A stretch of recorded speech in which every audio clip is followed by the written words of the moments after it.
솔직히 말하면 저는 장모님과 뜨거운 밤을 보냈습니다. 술에 취해 흐릿한 기억 속 살결이 맞닿는 감촉과 그녀의 뜨거운 숨결은 금단의 선을 넘는 짜릿함 그 자체였습니다. 시작하기 전에 좋아요와 구독 한 번씩만 눌러주시면 정말 감사하겠습니다.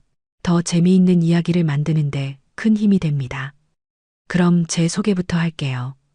제 이름은 박민준, 올해 나이 30, 대한민국에서 가장 흔한 성씨에 그리 특별할 것 없는 이름을 가진 남자.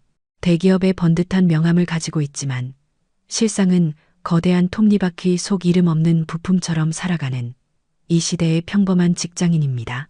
제 인생에서 가장 특별한 것이 있다면 그건 바로 제 아내 서지혜입니다. 지혜는 대학 시절 억지로 끌려나간 미팅에서 만났습니다. 시끄러운 술집 안, 어색하게 앉아있던 수많은 사람들 속에서 유독 그녀만이 제 눈에 들어왔습니다. 화려하게 꾸미지 않은 수수한 모습이었지만 맑고 깊은 눈동자와 웃을 때마다 햇살처럼 환하게 피어나는 미소는 그 어떤 화려함보다도 빛났습니다. 저는 첫눈에 반했고 그날 이후로 무작정 그녀의 뒤를 쫓아다녔습니다. 촌스럽고 서툰 구애였지만 제 진심이 통했는지 지혜는 결국 제 마음을 받아주었습니다. 우리는 5년이라는 긴 시간 동안 뜨겁게 사랑했고 양가 부모님의 축복 속에서 마침내 부부의 연을 맺었습니다. 결혼 생활은 꿈처럼 행복했습니다. 퇴근 후 지혜가 차려준 따뜻한 저녁을 먹고 소파에 나란히 앉아 시시콜콜한 하루 일과를 나누는 것. 주말이면 손을 잡고 동네 공원을 산책하고 가끔은 즉흥적으로 교회로 훌쩍 떠나는 것. 그 소소한 일상들이 제게는 세상 가장 큰 행복이었습니다. 그리고 결혼 2년 차가 되던 해봄, 우리에게 기적 같은 선물이 찾아왔습니다. 임신 테스트기에 선명하게 새겨진 두 줄. 그 두 줄은 단순한 선이 아니라 우리 부부의 사랑의 결실이자 새로운 세상으로 향하는 문이었습니다. 저는 지혜를 번쩍 들어안고 뱅글뱅글 돌며 기쁨을 만끽했습니다. 우리는 아직 보이지도 않는 아이의 베네쩌 고리를 사고 아이 방을 어떻게 꾸밀지 밤새워 의논하며 설렘 가득한 나날을 보냈습니다. 그때까지는 몰랐습니다. 그토록 찬란했던 행복 뒤에 길고 어두운 터널이 우리를 기다리고 있다는 것을. 지옥은 입덧이라는 이름으로 찾아왔습니다. 드라마에서 보던 것처럼 욱하고 헛구역질 몇 번 하는 낭만적인 수준이 아니었습니다. 지혜의 입덧은 전쟁이었습니다. 처음에는 냄새에 민감해지는 것부터 시작했습니다. 제가 좋아하는 김치찌개 냄새는 물론이고 밥 짓는 냄새, 심지어 과일 향기까지도 그녀를 괴롭혔습니다. 결국 저는 집에서 모든 요리를 포기해야 했습니다. 상황은 날이 갈수록 악화되었습니다. 물 한 모금 넘기는 것조차 힘들어했고 간신히 무언가를 먹어도 몇 분 안에 모두 개원했습니다. 한때 복숭아처럼 생기 넘치던 아내의 얼굴은 핏기 하나 없이 창백한 밀랍 인형처럼 변해갔습니다. 밤이 되면 아내는 화장실 변기를 붙들고 서럽게 울었고 그 울음소리는 얇은 벽을 넘어 제 심장을 갈기갈기 찢어 놓았습니다. 저는 무력하게 아내의 등을 쓸어내려주는 것 외에는 아무것도 할 수 없었습니다. 병원에서는 시간이 약이라는 말만 앵무새처럼 되풀이할 뿐이었습니다. 회사에서의 삶도 팍팍했습니다. 실적 압박과 상사의 끝없는 잔소리, 녹초가 되어 돌아온 집에는 생기를 잃어가는 아내의 고통만이 저를 기다리고 있었습니다. 내가 남편으로서, 가장으로서 너무 무능한 건 아닐까? 칠흑 같은 자괴감이 매일 밤 저를 덮쳐왔습니다. 사랑하는 아내를 위해 아무것도 해줄 수 없다는 무력감은 저를 깊은 절망의 늪으로 끌어당겼습니다. 바로 그때였습니다. 전라남도 해남, 땅끝 마을에서 홀로 농사를 지으며 지내시던 장모님께서 구세주처럼 나타나신 것은 딸이 눈에 바려 도저히 일이 손에 잡히지 않는다며 기어코 바리바리 짐을 싸들고 서울로 올라오신 겁니다. 장모님의 이름은 김영숙, 올해 52이셨지만 흙을 만지며 평생을 살아온 분답지 않게 피부가 곱고 자태가 단아하셨습니다. 세월의 흔적이 담긴 눈가의 잔주름마저도 우아하게 느껴지는 분이었습니다. 장모님이 오신 첫날 기적 같은 일이 일어났습니다. 장모님은 부엌에서 한참을 뚝딱거리시더니 살얼음이 동동 뜬 시원한 동치미 국수 한 그릇을 아내에게 내미셨습니다. 냄새가 거의 나지 않는 음식이었습니다. 아내는 반신반의하며 국수 한 젓가락을 입에 넣었습니다. 그리고는 개워내지 않았습니다. 몇 주 만에 처음으로 음식을 제대로 삼킨 것입니다. 그 모습을 지켜보던 저와 장모님은 서로를 바라보며 말없이 안도의 한숨을 내쉬었습니다. 그날 이후 장모님은 저희 집의 등대 같은 존재가 되셨습니다. 매일 아내의 상태를 꼼꼼히 살피며 그날 아내가 먹을 수 있는 음식을 귀신같이 찾아내 만들어 주셨습니다. 덕분에 아내는 조금씩 기력을 회복하기 시작했습니다. 또한 장모님은 제가 신경 쓸 틈도 없이 집안 구석구석을 반짝반짝하게 만들어 놓으셨습니다. 덕분에 저는 오롯이 회사 일에만 집중하며 한숨 돌릴 수 있게 되었습니다. 저는 그런 장모님께 진심으로 감사했고 어느새 장모님은 제게 친어머니보다 더 가깝고 의지되는 존재가 되어갔습니다. 하지만 빛이 강하면 그림자도 짙어지는 법. 평화로운 일상 이면에서는 또 다른 문제가 골마가고 있었습니다. 바로 부부 관계의 단절이었습니다. 임신 초기부터 시작된 아내의 고통은 저희 두 사람 사이의 모든 스킨십을 앗아갔습니다. 아내는 제 손길이 몸에 닿는 것만으로도 힘들어했고 저 역시 핏기 없는 아내의 얼굴을 보며 차마 욕망을 드러낼 수 없었습니다. 처음 몇 달은 괜찮았습니다. 사랑하는 아내와 곧 태어날 아이를 위해서라면 이 정도 고통은 얼마든지 감내할 수 있다고 스스로를 다독였습니다. 그러나 저는 30살의 건강한 남자였습니다. 시간은 제 편이 아니었고 억눌린 욕망은 해소되지 못한 채 독처럼 몸 안에 쌓여갔습니다.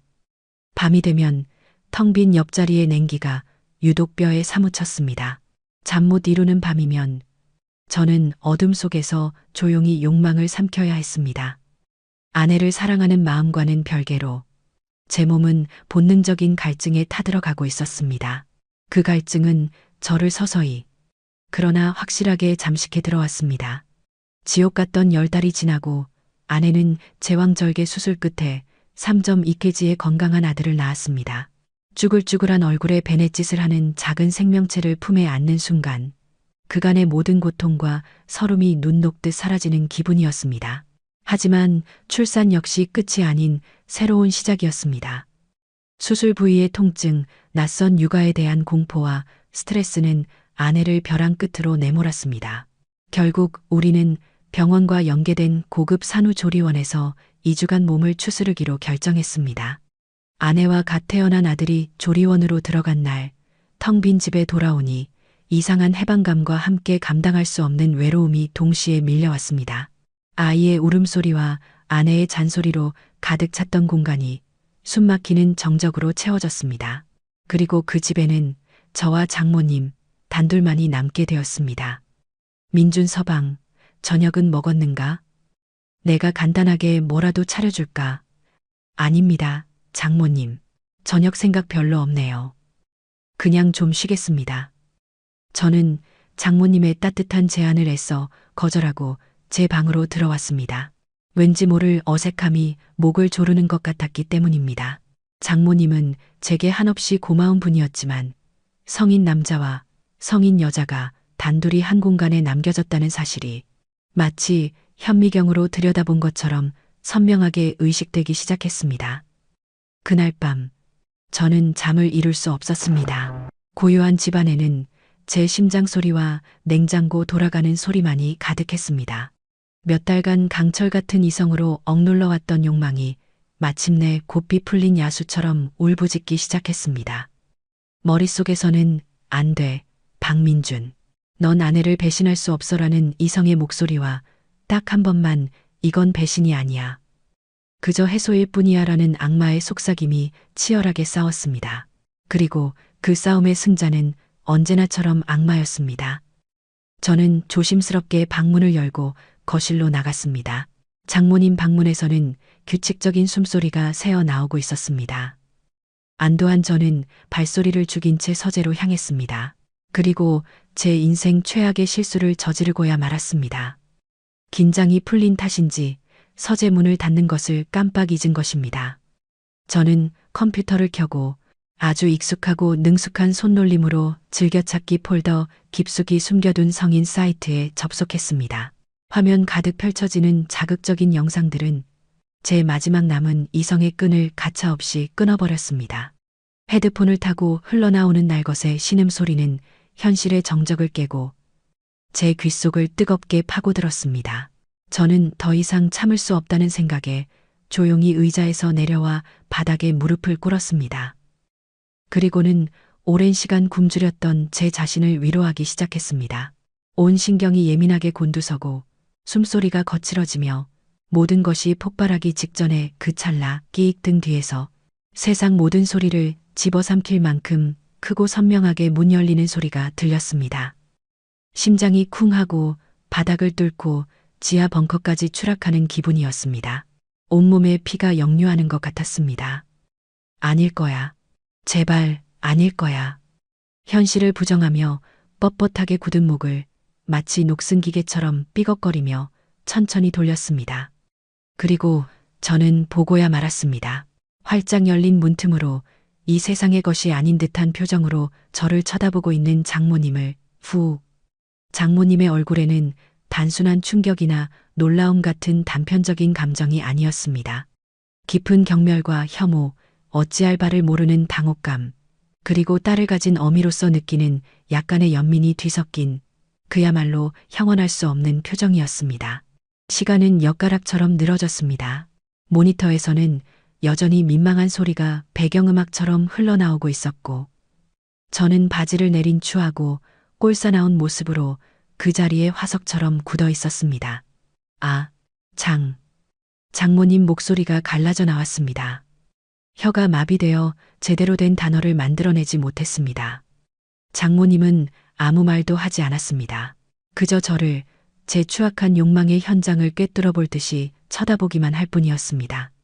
그 시선이 너무나 날카로워 온몸에 보이지 않는 상처가 나는 것 같았습니다. 영원 같던 몇 초가 흐른 뒤 장모님은 조용히, 아주 조용히 문을 닫으셨습니다.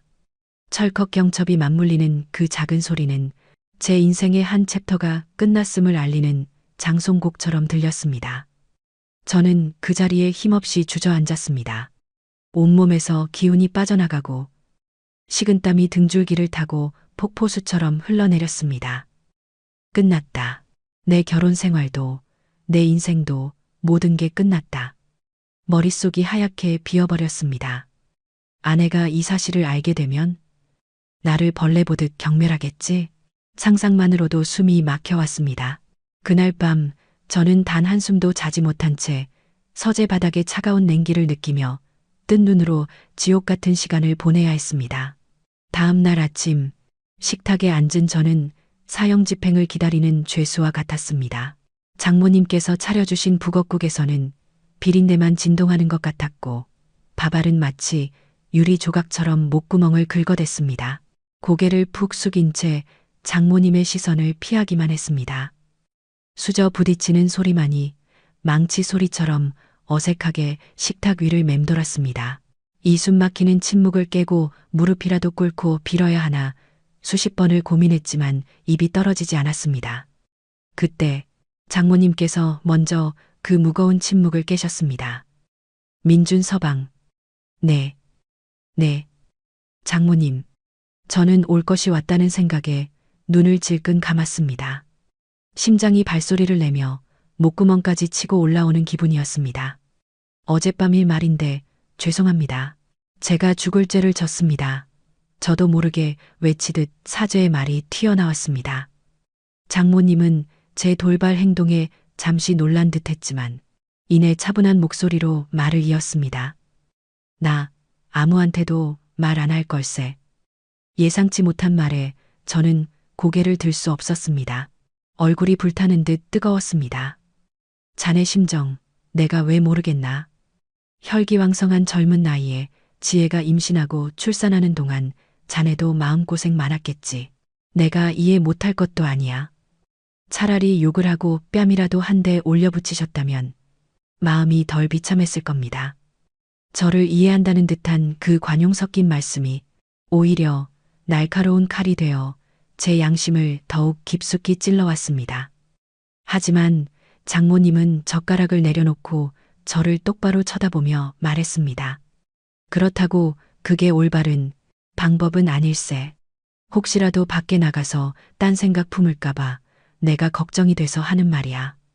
그건 우리 지혜한테 씻을 수 없는 상처를 주는 일이고 자네 인생도 망치는 길이야.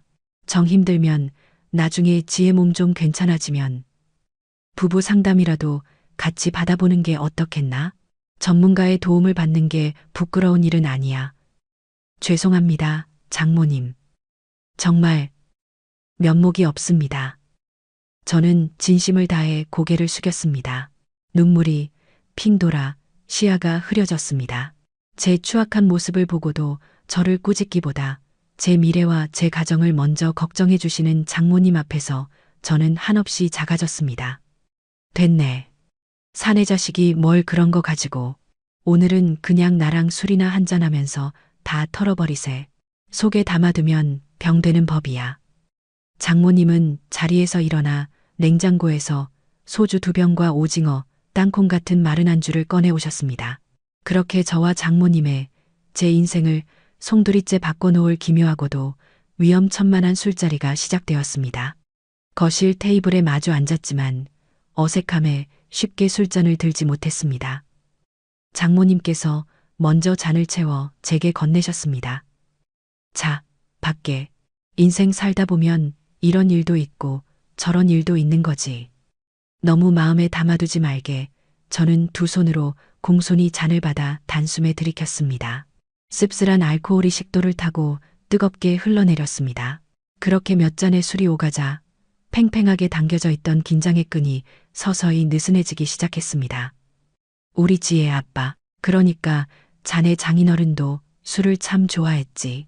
무뚝뚝하고 표현은 서툴렀어도 속정 하나는 누구보다 깊은 사람이었어. 장모님은 술 기운을 빌려 먼저 세상을 떠나신 장인어른 이야기를 꺼내셨습니다.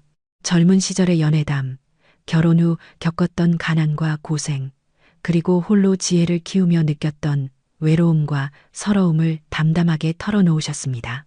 저는 처음으로 아내의 엄마라는 껍데기 뒤에 숨겨진 김영숙이라는 한 여자의 인생을 마주하게 되었습니다.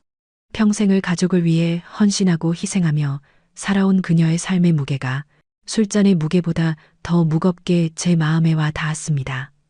저 역시 속에 담아뒀던 응어리들을 쏟아냈습니다. 회사에서 인정받지 못하는 서러움, 가장으로서 느끼는 어깨의 무거움, 아내의 고통을 지켜보며 느꼈던 무력감과 외로움까지. 장모님은 그저 제 눈을 바라보며 묵묵히 제 이야기를 들어주셨고 제 잔이 빌 때마다 머차 채워주셨습니다. 우리는 더 이상 불편한 사위와 장모가 아니었습니다. 인생의 고단함을 나누는 나이든 친구이자 동지였습니다. 어느새 거실 테이블 위에는 빈 소주병이 4개나 뒹굴고 있었습니다. 우리는 거나하게 취했습니다. 특히 장모님은 평소 주량보다 훨씬 많이 드셨는지 혀가 꼬이고 눈빛이 흐릿해졌습니다. 나 화장실 좀. 어이구. 세상이 핑핑 도네. 장모님은 비틀거리며 자리에서 일어났지만 몇 걸음 떼지 못하고 휘청거리며 소파에 주저앉을 뻔했습니다. 저는 깜짝 놀라 반사적으로 달려가 장모님을 부축했습니다. 장모님, 괜찮으세요? 제가 부축해 드릴게요. 저는 장모님의 팔을 제 어깨에 두르고 허리를 단단히 감싸 안았습니다. 술에 달아오른 장모님의 몸은 불덩이처럼 뜨거웠습니다. 은은한 비누 향기와 씁쓸한 알코올 냄새가 뒤섞여 제 코끝을 아찔하게 자극했습니다. 제 팔에와 닿는 장모님의 부드럽고 탄력 있는 살결의 감촉에 저도 모르게 마른 침을 꿀꺽 삼켰습니다. 이성은 위험 신호를 보내고 있었지만 제 몸은 이미 알코올에 지배당하고 있었습니다. 화장실까지 가는 짧은 복도가 마치 영원히 끝나지 않을 미로처럼 길게 느껴졌습니다. 저는 장모님을 변기 앞에 조심스럽게 앉혀드리고 밖에서 기다리려 했습니다. 그런데 장모님께서 술에 취해 힘없이 늘어진 손으로 제 옷소매를 꽉 붙잡았습니다. 민준 서방, 미안한데 나 혼자서는 어지러워서 도저히 안 되겠네. 그냥 옆에 좀 있어주면 안 될까? 술기운에 풀린 눈으로 저를 올려다보는 장모님의 부탁은 거절할 수 없는 마력을 지니고 있었습니다. 결국 저는 문을 닫지 않은 채 장모님 옆에 서서 그녀가 용변을 볼 때까지 부축하며 기다려야 했습니다. 제정신이었다면 상상조차 할 수 없는 사회적 금기를 넘나드는 아슬아슬하고도 기묘한 상황이었습니다.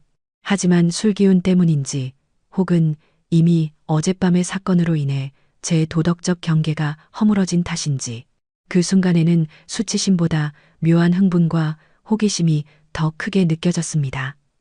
그런데 그때 사건이 터지고야 말았습니다. 장모님께서 일을 마치고 일어나려던 순간 다리에 힘이 풀리면서 그만 중심을 잃고 앞으로 고꾸라진 것입니다.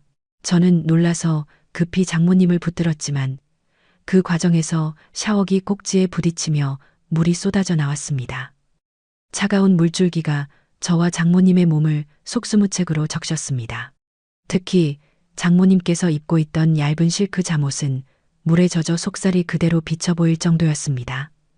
어머나, 세상에 이걸 어쩌면 좋담. 칠칠치 못하게 장모님은 당황해서 어쩔 줄 몰라 하며 거의 울상이 되셨습니다. 저는 순간 망설였습니다. 이걸 어떻게 해야 하나. 하지만 흠뻑 젖은 옷을 입고 계시게 할 수는 없는 노릇이었습니다. 장모님, 일단 방으로 가시죠. 이러다 감기 드시겠어요. 제가 옷 갈아입으시는 거 도와드릴게요. 저는 장모님을 다시 부축해 장모님의 방으로 향했습니다. 방에 들어서자 은은한 라벤더 향기가 코를 간지렸습니다. 저는 장모님을 침대 가장자리에 앉히고 옷장에서 보송보송한 새 잠옷을 꺼내왔습니다. 그리고 저는 제 인생에서 결코 건너지 말았어야 할 강을 건너고야 말았습니다. 흠뻑 젖어 몸에 착 달라붙은 잠옷을 벗겨드리기 위해 저는 어쩔 수 없이 장모님의 몸에 손을 대야 했습니다. 떨리는 손으로 잠옷 상의의 단추를 하나씩 풀었습니다. 제 손끝이 스칠 때마다 장모님은 움찔하며 약한 신음을 흘렸습니다. 마침내 마지막 단추가 풀리고 젖은 상의를 벗겨내는 순간 저는 숨을 멈췄습니다. 브래지어 위로 봉긋하게 솟아오른 나이를 가늠할 수 없는 풍만한 가슴이 제 눈앞에 드러났습니다. 이어서 젖은 잠옷바지를 벗겨내기 시작했습니다. 허리에 고무줄을 잡고 천천히 바지를 아래로 내렸습니다. 축축하고 차가운 실크의 감촉 아래로 장모님의 따뜻하고 부드러운 맨살이 제 손등을 농밀하게 스쳤습니다. 그 순간 마치 강한 전류에 감전된 것처럼 짜릿한 감각이 척추를 타고 온몸으로 퍼져나갔습니다. 잠옷이 완전히 벗겨지고 제 눈앞에 장모님의 나신이 고스란히 드러났습니다. 50대라는 나이가 믿기지 않을 정도로 희고 매끄러운 피부, 그리고 세월의 흐름 속에서도 여전히 여성적인 매력을 잃지 않은 아름다운 곡선. 저는 숨을 쉬는 것조차 잊었습니다. 애써 시선을 피하려 했지만 제 눈은 자석에 이끌린 쇳가루처럼 그곳에 고정되었습니다. 심장이 흉곽을 부수고 튀어나올 것처럼 미친 듯이 뛰기 시작했습니다. 어젯밤의 추태와는 비교도 안 될 정도의 강렬한 수치심과 동시에 감당할 수 없는 배덕감 넘치는 흥분이 저를 집어삼켰습니다. 지금 이 이야기를 들으면서 어떤 생각이 드시나요? 만약 당신이 저였다면 이 상황에서 어떻게 행동했을 것 같으세요? 이성을 붙잡고 방을 나갔을까요? 아니면 저처럼 본능에 굴복했을까요? 댓글로 여러분의 생각을 남겨주세요. 이 순간 제가 느꼈던 이 복잡한 감정을 여러분은 어떻게 생각하실지 정말 궁금하네요. 저는 간신히 마지막 남은 이성의 끈을 붙잡았습니다.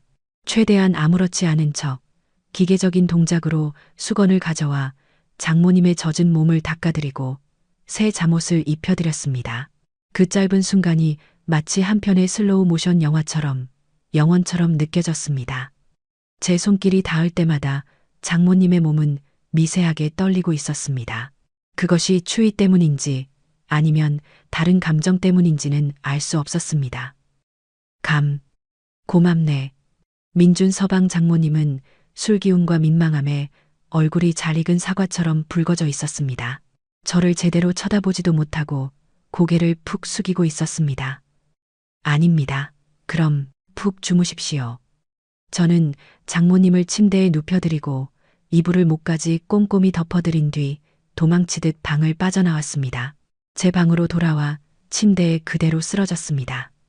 심장은 여전히 미친 듯이 날뛰고 있었고 온몸은 불덩이처럼 뜨거웠습니다. 술기운과 방금 전에 충격적인 광경이 뒤섞여 머릿속이 용광로처럼 들끓었습니다. 미쳤어, 박민준. 넌 정말 짐승이야. 스스로를 자책하고 욕했지만 손끝에 생생하게 남은 장모님의 부드러운 살결의 감촉과 눈앞에 아른거리는 그 관능적인 모습은 좀처럼 사라지지 않았습니다. 저는 그렇게 혼란과 욕망과 죄책감이 뒤섞인 감정의 소용돌이 속에서 스르르 잠에 빠져들었습니다. 얼마나 시간이 흘렀을까? 지독한 숙취로 인한 두통과 갈증에 눈을 떴습니다. 머리가 깨질 듯 아팠고 속이 울렁거렸습니다. 흐릿한 시야에 익숙한 제 방에 흰색 천장이 아닌 꽃무늬가 그려진 낯선 벽지가 들어왔습니다. 여기가 어디지? 정신을 차리려고 애쓰며 몸을 일으키려는데 무언가 제 팔을 베고 옆에 누워 있다는 것을 깨달았습니다. 부드럽고 따뜻한 감촉, 그리고 어젯밤 제 코끝을 간지렸던 장모님에게서 나던 은은한 라벤더 향기. 고개를 돌려 옆을 확인하는 순간 저는 그대로 얼어붙었습니다. 세상의 모든 소리가 멎고 시간과 공간이 정지해버린 것 같았습니다. 제 옆에는 장모님께서 잠들어 있었습니다. 그것도 거의 아무것도 걸치지 않은 상태로 어깨를 고스란히 드러낸 채 아이처럼 새근새근 잠든 장모님의 모습은 이 세상의 것이 아닌 것처럼 비현실적이었습니다. 당황해서 이불을 들쳐 제 몸을 확인했습니다. 저 역시 속옷 한 장만 걸친 반나체의 상태였습니다. 이불 아래로 느껴지는 서로의 맨살의 뜨거운 감촉에 온몸의 털이 곤두서는 것 같았습니다. 이게 도대체 어떻게 된 일이야? 머릿속이 하얗게 비어버렸습니다. 어젯밤 장모님을 침대에 눕혀드리고 제 방으로 돌아온 것까지는 분명히 기억이 났습니다. 그런데 그 이후의 기억이 전혀 없었습니다. 마치 누군가 가위로 잘라낸 것처럼 제가 왜 장모님의 방, 장모님의 침대에 그것도 이런 모습으로 누워있는 것인지 도무지 알 수가 없었습니다. 그때 제 움직임에 장모님께서도 긴 속눈썹을 파르르 떨며 잠에서 깨어났습니다. 천천히 눈을 뜬 장모님은 바로 눈앞에 있는 제 얼굴을 보고는 비명조차 지르지 못했습니다. 그저 눈을 동그랗게 뜨고 순식간에 핏기가 가신 얼굴로 저를 바라볼 뿐이었습니다. 그녀의 눈동자 속에는 공포와 혼란, 그리고 깊은 절망이 담겨 있었습니다. 서방, 장모님, 어젯밤에 우리 혹시 무슨 일이 있었습니까? 우리는 마치 감전이라도 된 것처럼 서로에게서 황급히 몸을 떼고 이불로 각자의 몸을 필사적으로 가렸습니다. 방 안에는 숨막히는 정적만이 흘렀습니다. 저는 감히 장모님을 쳐다볼 수 없었고 장모님 역시 고개를 숙인 채 어깨를 떨고 있었습니다. 우리는 아무 말도 하지 못하고 서로의 눈치만 살폈습니다. 먼저 침묵을 깬 것은 장모님이었습니다. 어젯밤 우리가 술을 너무 많이 마셨나 보네. 나는 정말이지 아무것도 기억이 안 나. 장모님의 목소리는 물에 젖은 솜처럼 축축하고 힘이 없었습니다. 저도 마찬가지입니다. 장모님. 정말 아무 기억이 안 납니다. 제가 왜 여기에 와 있는지조차 우리는 필사적으로 술과 기억 상실이라는 방패 뒤로 숨었습니다. 그것이 이 끔찍하고 혼란스러운 상황을 견뎌낼 수 있는 우리가 선택할 수 있는 유일한 자기기만이었습니다. 하지만 우리는 알고 있었습니다. 우리의 이성이 부정하고 있을 뿐 우리의 몸은 모든 것을 기억하고 있다는 것을. 흐트러진 침대 시트, 방 안에 희미하게 남은 낯선 남녀의 채취, 그리고 서로의 몸에 남았을지도 모를 미세한 흔적들이 우리가 돌이킬 수 없는 강을 건넜다는 사실을 소리 없이 증명하고 있었습니다. 우리는 서둘러 각자의 옷을 챙겨 입고 한마디 말도 없이 각자의 방으로 돌아갔습니다. 저는 방문을 닫고 그대로 주저앉았습니다. 심장이 제멋대로 날뛰었고 온몸이 사시나무처럼 떨렸습니다. 무슨 일이 있었던 걸까? 정말로 우리가 선을 넘은 걸까? 상상하고 싶지 않았지만 머릿속은 이미 온갖 배덕하고 금기된 그림들로 가득 차 있었습니다. 그날 이후 집안의 공기는 시베리아의 동토처럼 차갑게 얼어붙었습니다. 이전의 어색함과는 차원이 다른 무겁고 끈적끈적하며 위험한 긴장감이 우리 사이를 맴돌았습니다. 우리는 한 집에 살면서도 서로를 유령처럼 대했습니다. 식사도 각자 방에서 해결했고 거실에서라도 마주치면 어색하게 고개를 숙인 채 서둘러 자리를 피했습니다. 하지만 물리적인 거리가 멀어질수록 제 머릿속에서 장모님의 존재는 오히려 비대하게 커져만 갔습니다. 잠을 자려고 눈을 감으면 그날 아침에 보았던 장모님의 나신이 망령처럼 떠올랐습니다. 기억나지 않는 그 공백의 시간을 멋대로 상상하며 스스로를 괴롭혔습니다. 그리고 더 큰 문제는 제가 장모님을 더 이상 장모님이나 어머니로 볼 수 없게 되었다는 것입니다. 어쩌다 마주친 장모님의 모습 하나하나가 제게는 의미심장하고 관능적으로 다가왔습니다. 주방에서 설거지하시는 장모님의 잘록한 허리와 동그랗게 솟은 엉덩이 라인, 무심코 머리를 쓸어 넘길 때 드러나는 하얀 목덜미와 잔머리, 저를 부르는 나지막하고 부드러운 목소리, 그 모든 것이 제 안에 잠들어 있던 제가 애써 외면해왔던 짐승을 깨우는 것 같았습니다. 저는 그런 생각을 하는 제 자신에게 구역질 나는 혐오감을 느끼면서도 한편으로는 뇌를 마비시키는 듯한 죄책감 섞인 흥분을 떨쳐낼 수가 없었습니다. 아내 지혜에 대한 미안함에 가슴이 찢어질 것 같았지만 제 몸은 이미 장모님을 여자로 인식하고 갈망하기 시작했습니다. 이것은 명백한 배신이었고 그 어떤 변명으로도 용서받을 수 없는 죄악이었습니다. 저는 매일 밤 아내와 아들의 사진을 보며 수십 번, 수백 번 다짐했습니다. 정신 차리자, 박민준. 너는 지혜의 남편이고 이제 갓 태어난 아이의 아빠야. 이런 미친 생각은 당장 그만둬야 해. 하지만 다짐은 모래성처럼 허무하게 무너져 내렸습니다. 장모님과 한 공간에서 숨 쉬는 한, 이 위험한 감정의 소용돌이에서 벗어날 수 없을 것 같았습니다. 이제 며칠 뒤면 아내와 아이가 산후조리원에서 돌아옵니다. 저는 깨달았습니다. 이 지옥 같은 상황에서 벗어나는 길은 단 하나뿐이라는 것을. 하루빨리 아내와 아이가 집으로 돌아와 시끄럽고 정신없지만 평범했던 우리의 일상을 되찾는 것. 아내의 품에 안겨 사랑을 나누며 이 끔찍하고도 달콤했던 죄의식의 흔적을 제 기억 속에서 완전히 도려내는 것. 그것만이 제가 살 길이라고 저는 필사적으로 믿고 싶었습니다. 저는 지금 언제 터질지 모르는 시한폭탄을 가슴에 품은 채 위태로운 외줄 위에서 아슬아슬하게 하루하루를 버텨내고 있습니다. 제 이야기는 여기까지입니다. 과연 저는 이 위험한 감정에서 무사히 벗어나 예전의 평범한 가장으로 돌아갈 수 있을까요? 아니면 이 죄책감과 욕망은 평생 저를 따라다니는 지워지지 않는 주홍글씨가 될까요? 여러분의 생각은 어떠신가요? 제 이야기에 대한 여러분의 솔직한 의견을 댓글로 남겨주세요. 구독과 좋아요는 앞으로 제가 더 많은 이야기를 풀어놓는데 정말 큰 힘이 됩니다. 다음 이야기에서 뵙겠습니다. 감사합니다.